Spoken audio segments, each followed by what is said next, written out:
Bismillahirrahmanirrahim. Assalamualaikum warahmatullahi wabarakatuh.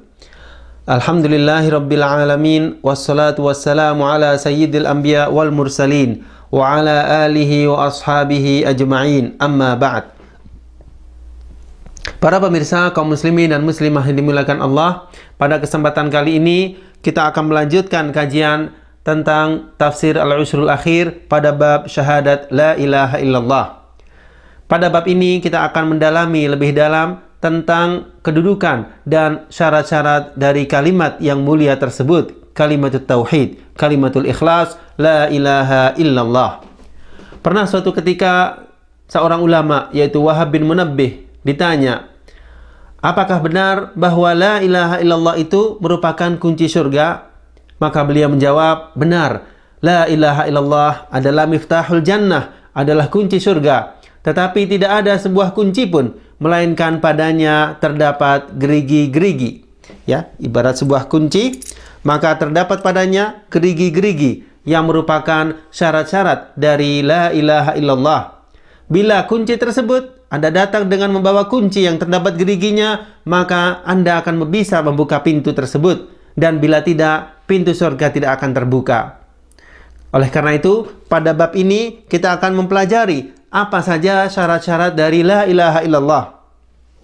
Paling tidak ada 7 syarat, ya, agar seseorang yang mengucapkan la ilaha illallah tersebut bisa mendapatkan fadilah dan keutamaan dari kalimat yang mulia ini. Yang pertama yaitu al-ilmu, ya. Seorang muslim dan muslimah ketika mengucapkan la ilaha illallah, dia mengetahui bahwasannya la ilaha artinya kita meniadakan segala sesuatu sebagai sesembahan.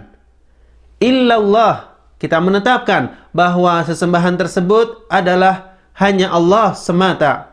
Ya, jadi la ilaha merupakan penafian, peniadaan segala sesuatu sebagai sesembahan atau Tuhan. Illallah, ya, kita menetapkan bahwasannya yang berhak disembah hanyalah Allah Subhanahu wa taala. Dari sini para ulama menjelaskan bahwa la ilaha illallah artinya bukanlah tidak ada Tuhan kecuali Allah, tetapi makna yang lebih tepat adalah tidak ada sesembahan yang hak melainkan Allah. Karena apa? Karena ada sebagian orang yang menyatakan Tuhan-Tuhan selain Allah, walaupun mereka sebenarnya bukan Tuhan. Oleh karena itu, arti yang lebih tepat atau makna yang tepat adalah tidak ada sesembahan yang hak melainkan Allah. Allah berfirman dalam surat Az-Zukhruf ayat 86, "Illa man syahida bil haqq wa hum ya'lamun." Kecuali orang yang mengetahui yang hak, yaitu tauhid, dan mereka mengetahuinya. Rasulullah SAW bersabda, "Man mata wa huwa ya'lam annahu la ilaha illallah dakhalal jannah." Siapa saja yang meninggal dunia sementara dia mengetahui bahwa tidak ada Tuhan yang hak melainkan Allah, pastilah dia masuk surga.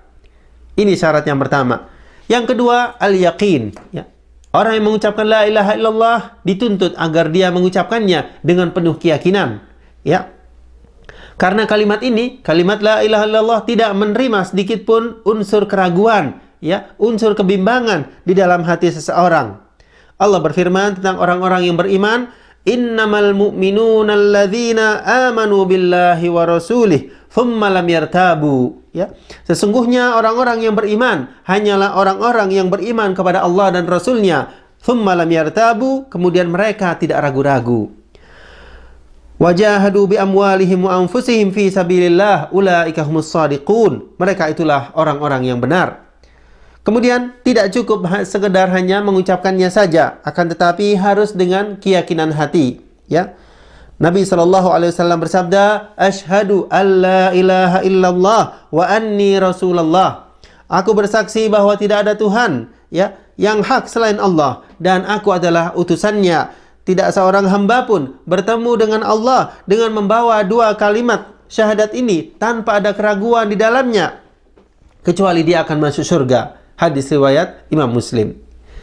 Kemudian yang ketiga, menerima, ya, al-qabul atau menerima. Artinya bila kita telah mengetahui dan meyakini kalimat la ilaha illallah, maka sudah selayaknya bagi kita untuk, ya, menerima kandungan kalimat la ilaha illallah dengan hati dan lidah kita.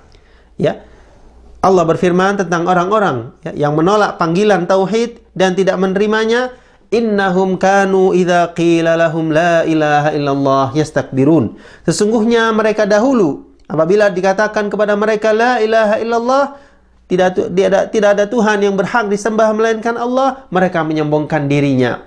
Ya, adapun kita sebagai seorang muslim, hendaklah kita memiliki sifat atau menerima kalimat la ilaha illallah tersebut dalam lubuk hati kita yang paling dalam. Kemudian yang keempat, tunduk dan patuh. Ya, al-inqiyad artinya tunduk dan patuh sebenarnya atau sepenuhnya terhadap kalimat tauhid la ilaha illallah. Ini merupakan pembuktian ya dan bentuk pengamalan dari keimanan. Wujudnya adalah kita mengamalkan dalam kehidupan sehari-hari apa-apa yang telah Allah syariatkan dan kita meninggalkan apa-apa yang Allah larang. Dalam firman Allah surat Luqman ayat 22, Allah berfirman, "Wa may yuslim wajhahu ila Allah wa huwa muhsin faqad istamsaka bil urwatil wuthqa wa ila Allahi aqibatul umur." Dan barang siapa yang menyerahkan dirinya kepada Allah sedang dia orang yang berbuat kebaikan, maka sesungguhnya ia telah berpegang kepada buhul tali yang kokoh, dan hanya kepada Allah lah kesudahan segala urusan. Kemudian yang kelima adalah as-sidq atau kejujuran ya dalam mengucapkannya, kejujuran yang meniadakan kedustaan. Siapa yang mengucapkan la ilaha illallah dengan lidah saja sedangkan hatinya mendustakannya, maka ia adalah orang munafik. Karena orang munafik mengucapkan la ilaha illallah tetapi mereka menyembunyikan kekufuran dalam hati mereka. Dalilnya adalah firman Allah surat Ali Imran ayat 167, yaquluna bi alsinatihim ma laisa fi qulubihim. Mereka mengatakan dengan mulutnya apa yang tidak terkandung dalam hatinya. Kemudian yang keenam, al-mahabbah, ya artinya kecintaan. Seorang mukmin mencintai kalimat la ilaha illallah dan senang mengamalkan sesuai dengan tuntunannya. Ya, begitu pula kita mencintai orang-orang yang mengamalkan la ilaha illallah. Bukti kecintaan seorang hamba ya kepada Rabb-nya yaitu mendahulukan kecintaan Allah dibanding lainnya, meskipun hal itu bertentangan dengan hawa nafsunya. Hawa nafsunya ingin perbuatan dosa atau maksiat, ya, maka dia mendahulukan ketaatannya kepada Allah Subhanahu wa taala. Inilah bukti dari cintanya kepada Tuhannya. Kemudian yang ketujuh, ikhlas, ya. Artinya dia tidak menginginkan dari kalimat tersebut kecuali Allah Subhanahu wa taala. Wa ma umiru illa liya'budullaha mukhlishina lahud-din hunafa. Wa ma umiru illa liya'budullah, padahal mereka tidak disuruh kecuali supaya menyembah Allah. Mukhlishina lahud-din, supaya menyembah Allah dengan memurnikan ketaatan kepadanya. Hunafa, ya, dalam menjalankan agama yang lurus. Surat Al-Bayyinah ayat 5.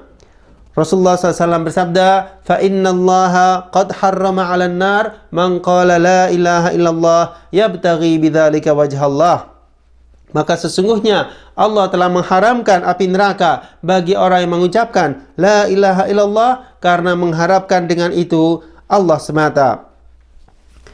Ya, setelah syarat-syarat tersebut terpenuhi, mulai ilmu, yakin, menerima, tunduk dan patuh, kejujuran, kecintaan, serta ikhlas, maka kita tetap berpegang teguh dan mengamalkan kandungan dari la ilaha illallah tersebut dalam kehidupan sehari-hari sampai ajal menjemput kita. Inilah yang berkaitan dengan syahadat la ilaha illallah. Mudah-mudahan apa yang saya sampaikan bisa bermanfaat sehingga kalimat la ilaha illallah tersebut berguna bagi kehidupan kita di dunia maupun di akhirat. Sampai di sini para pemirsa, kita sambung pada pertemuan berikutnya. Billahi taufiq wal hidayah. Wassalamualaikum warahmatullahi wabarakatuh.